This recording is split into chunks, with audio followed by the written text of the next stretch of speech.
Je crois qu'un des grands enjeux de société, c'est de nous réconcilier avec notre diversité. Je crois que notre pays n'est pas en paix avec sa diversité.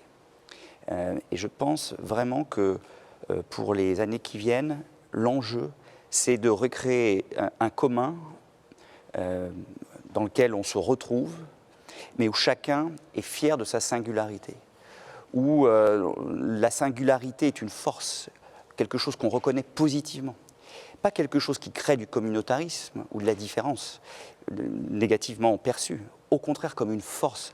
La diversité de la société française est une incroyable force, et je pense que le président de la République est celui qui a la vision la plus juste de la société française dans sa diversité et en capacité de porter le projet de société dans lequel on puisse chacun et chacune, en fonction de son histoire, sa vie, ses orientations, ses religions, se retrouver dans un commun qui nous rassemble.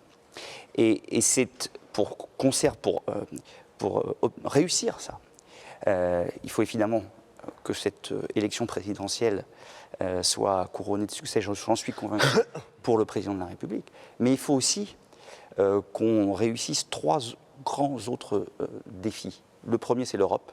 On ne pourra pas protéger nos valeurs françaises et européennes. Et on ne pourra pas réussir le défi de la production si on n'arrive pas à faire en sorte que l'Europe soit encore plus efficace, encore plus à répondre aux besoins qui sont les nôtres. Je parlais tout à l'heure de la politique commerciale, et c'est vrai en matière de politique industrielle, et c'est vrai en matière de politique agricole, et c'est vrai en matière culturelle, bien évidemment.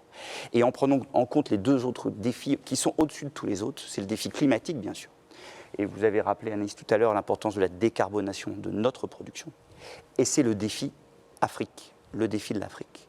Ce grand continent qui est un continent à nos portes, qui contient la jeunesse du monde et qui est une source d'opportunités extraordinaires pour le continent européen et pour la France, à condition qu'on se donne tous les moyens pour réussir avec l'Afrique à permettre à l'Afrique d'avoir un avenir rayonnant. Et il y a beaucoup de difficultés, et il y a beaucoup de complexité.